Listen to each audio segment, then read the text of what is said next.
В Мирнинском районе прошел ИСЭХ Алмазного края. Национальный праздник был посвящен 50-летию района.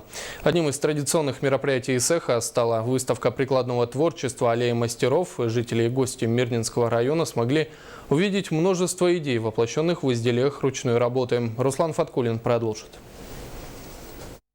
Свою продукцию здесь представили не только народные умельцы, но и книжные издательства, рекламные агентства, ювелирные компании и многие другие. Выставка «Аллея мастеров» ежегодно предоставляет ее участникам уникальный шанс выставить на суд зрителей свои собственные работы. И совсем не важно, кто ты, начинающий новичок или уже состоявшийся профессионал, все это ни в коей мере не мешает ее участникам создавать, например, вот такую красоту. Николай Потапов – представитель редкой и интересной профессии, продолжатель семейной династии Кузнецов. Изготовленные им изделия из серебра и стали вызывают неподдельный интерес и всегда пользуются спросом у покупателей. Я создаю, что в душе угодно, что в голову переходит, что в ум переходит.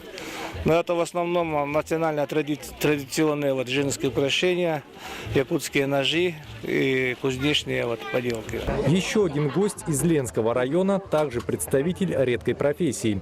Резьбой по кости Валерий Федоров увлекся давно. Основная тематика его работ – ледниковый период. Вот, например, вот эта работа почти 10 дней уходит. Например, а этот большой месяц, еще чуть больше месяца, почти 1,5 месяца. И какова стоимость данных экземпляров, например? Например, вот эта работа 35, а этот 100, почти 100.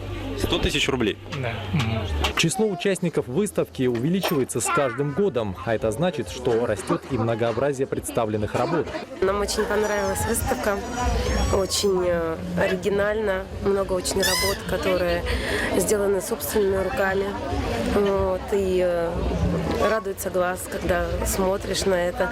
В каждой работе вложена душа человека.